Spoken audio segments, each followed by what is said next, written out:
having a fun week in Livermore Valley. I'm having a great time, and I think I'm going to have some more fun today with Noah Taylor. Noah is the Director of Viticulture and Enology. Did I get that right? That works for me. Quality control. Quality control. Noah, how are you today? I'm good. I'm feeling good. It's a beautiful day here in the Livermore Valley. We're talking about this heat very briefly, and you have, you got your little buds there going on at this moment.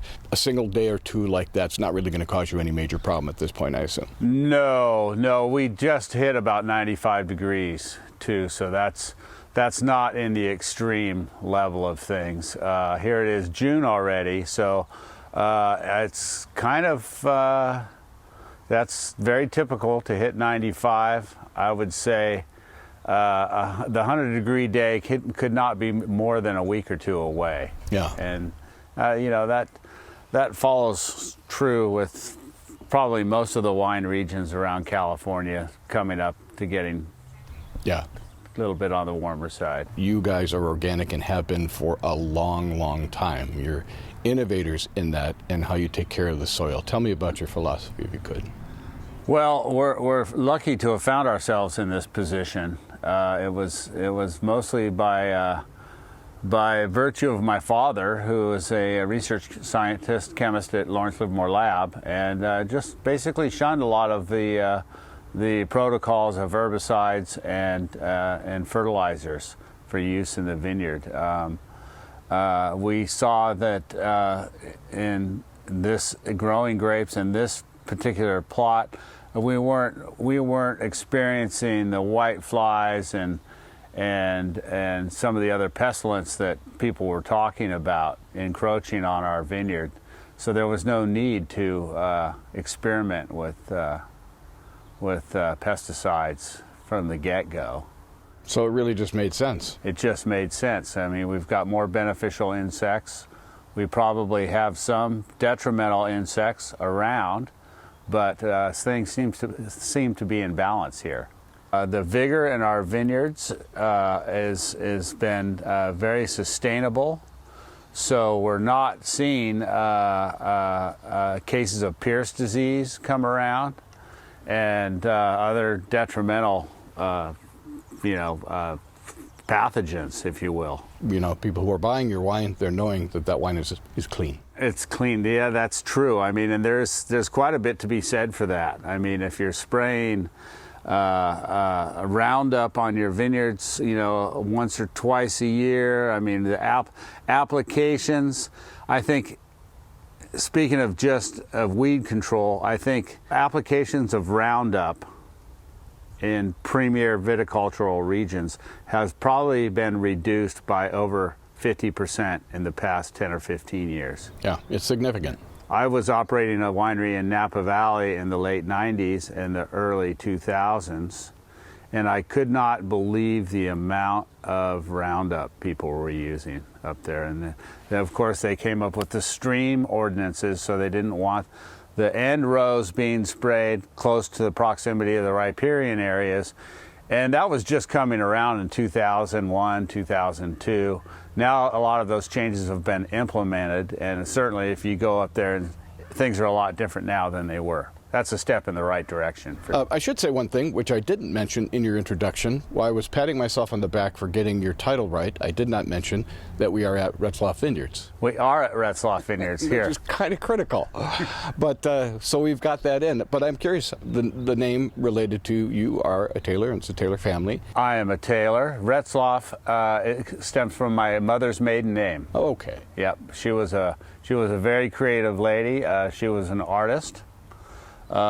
She was a Vespa girl in that she was one of the first people to bring a Vespa to the United States of America. And she rode the Vespa from New York to San Francisco with her sister and a girlfriend as a promotional stunt in the 50s. Get out of here. No, she is very famous for that. As a child, people would finger my mom in a crowd and go, "She's the Vespa girl." Wow, that's really cool. That's really something cool to talk about. That's pretty tough to do something like that. She had a lot of courage for a female, and she really applied a lot of that dream work to this location. Retzlaff Vineyards was initially a sheep and cattle outfit built by the Connolly family about 1875, this compound. My mom had a passion for things of antiquity, like Victorian houses. Yeah. And so she saw that she could create a dream here, mostly for the open space. And the Wente family suggested that we plant vines here. That turned out really well for a couple of years, selling grapes. And we decided that we enjoyed the wines that we were producing. So when the grape market fell out for the grapes we were growing, we decided to produce our own wines here. Smart. And then that is how this picnic area and event center, tasting area evolved.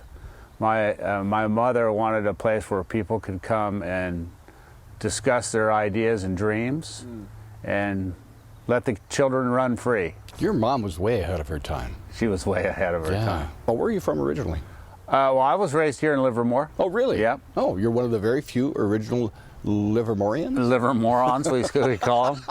That's right. Oh, yeah. Very good. Livermorons. I attended public school here in Livermore. I recall vividly our school field trips to local wineries like Kincannon or Wente Brothers. Oh, you had a very cool school. We had a pretty cool school.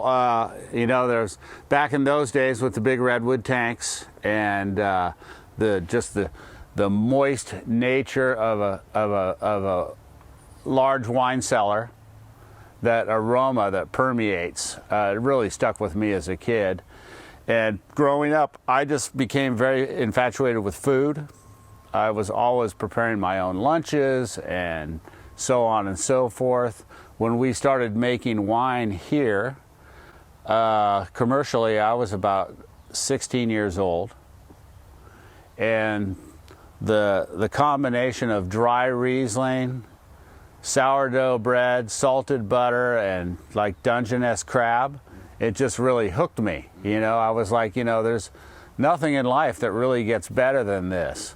And you don't think that you're going to find an endpoint like that when you're just a kid, like, wow, it doesn't get much better than that. And I was pretty young, and I've always been enthusiastic about the agricultural department here and the winemaking practices that my dad took over in the late 70s, early 80s.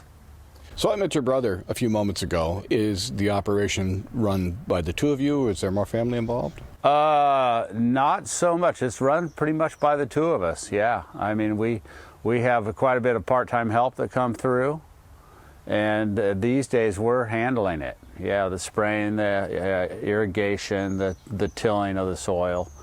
We're using a little different system now. We're experimenting with it. We're letting a lot more weeds grow.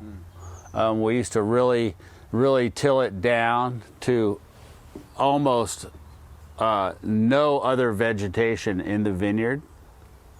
And now we're experimenting with more weeds and more polyamorous just vegetation in the vineyard, which, you know, means there's more poppies out there. There's more milkweed for the butterflies, and I think it's going to work out. I want to point out one thing that our listeners may be hearing little bells in the background. We have a couple of little furry friends. In fact, there's one coming out to say hi now. And they're out there learning the fine art of mousing. Watch yourself. Oh, here we go. There we go. Oh, look, there's one right there. Do they have names?